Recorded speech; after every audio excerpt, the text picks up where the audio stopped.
আমি তো এতটুকু তো পরিষ্কার বললাম। এখন এটাকে যদি ইঞ্জিনিয়ারিং বলে ইঞ্জিনিয়ারিং, আর যদি রিটার্নিং কর্মকর্তা কি বলছেন? রিটার্নিং কর্মকর্তা বলছেন যে উনি এটার জন্য রেসপন্সিবল না। উনি বলছেন যে এটা নির্বাচন কমিশনকে জানাতে।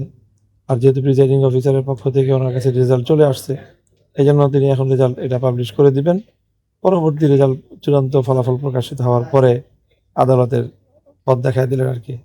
সবচেয়ে সুস্বাদু হালিম রাঁধুনি হালিম। হালিম হোক রাঁধুনি হালিম। আপনাদের কি সিদ্ধান্ত এখন, বা আপনাদের কি পরিকল্পনা আছে?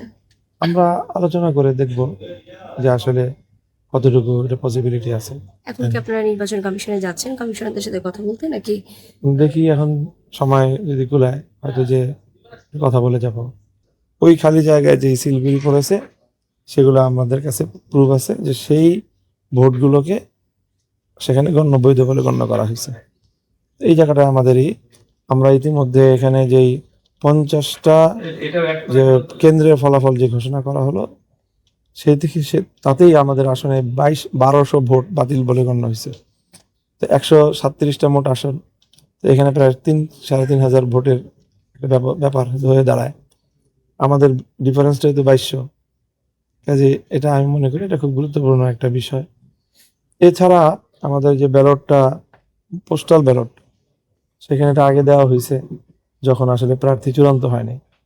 দেখা যায় আমরা জোটবদ্ধ হয়েছি, তো ওখানে প্রায় 500 সামথিং ভোট দাঁড়িপাল্লা মার্কে আসছে আমাদের জোটের। এটা একটা।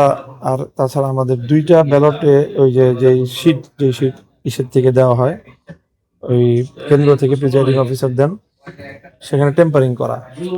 এবং একটা একটা আসনে ওখানে আসলে ভোট যখন অনেক গন্ডগোল হয়েছে, দীর্ঘ সময় দেরি করা হয়েছে, বিপক্ষ দলের লোকজন এসে অনেক চাপাচাপি করেছেন।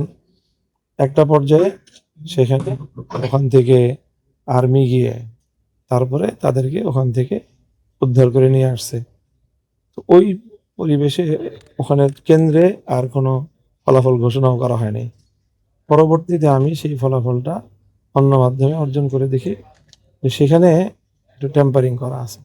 সেটা তো আমরা আশঙ্কা করি যে সেখানেও প্রিজাইডিং অফিসার কোনো ভুল করে অথবা কোনো ইচ্ছাপূর্বকভাবে আমাদের বিপক্ষ দলের ভোট সংখ্যা বাড়িয়ে দিয়েছেন।